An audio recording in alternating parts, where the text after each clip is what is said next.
Welcome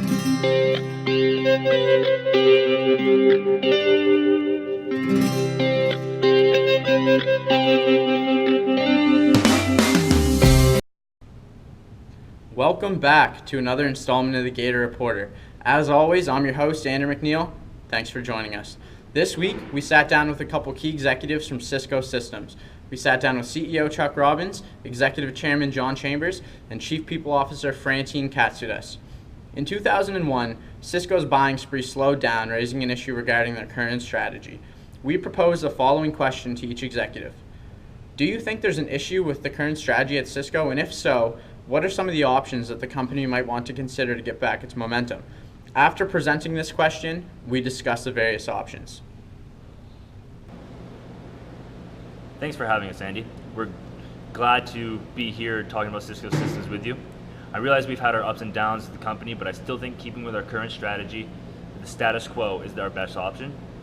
I believe that we need to keep acquiring strategic companies and implement them within the business to increase our market share. It makes sense because it aligns with our current strategy and our culture as well. It could also potentially lead to acquiring new technologies, innovations, as well as clientele. Oh, very interesting. Thanks for the input, Chuck. John, what do you have to say about that? Thanks for having me, Andy. So for this question, I don't think status quo is the best option. Don't get me wrong, Chuck's a great guy, but status quo in terms of continuing high acquisitions wouldn't work because it's too risky. There's a high margin of error and it's costly. We spent billions.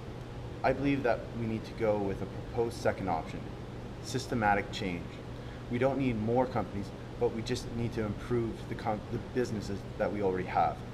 We need a long-term strategy that will allow Cisco to modify its culture, employees, values, and attitudes. It's guaranteed to reduce our costs in the long term, enhance quality, and allowing us to strive for continuous improvement. Oh, very interesting, John. That sounds like it could have very high potential. Francine, how about you give us your 2 cents on the options? Thanks for having me, Andy. I'd be happy to answer that question and present you another option involving Cisco Systems. Though I think Chuck and John are brilliant men, I can't help thinking option 2 is even worse than option 1. Option 2 will take too long for us to see the benefits of the systematic change. We will need to restructure the entire company's culture while risking our employee satisfaction, and needless to say, the initial cost would be extremely high. I think that the best option is option 3, for us to focus on mergers. We need to keep the less of our focus on acquiring smaller companies and start focusing on merging with these competitors. Through these mergers, we will gain resources, receive financial support, and have access to new markets.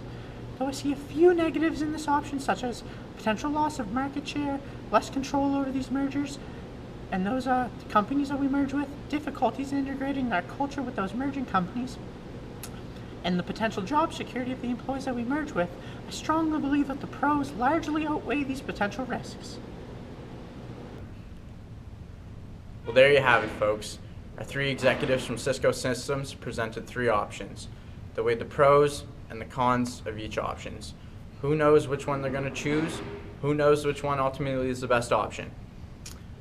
Sadly, that wraps up this installment of the Gaiter Reporter, and for the final and last time, this is the last installment of Gaiter Reporter. As always, happily, I'm your host.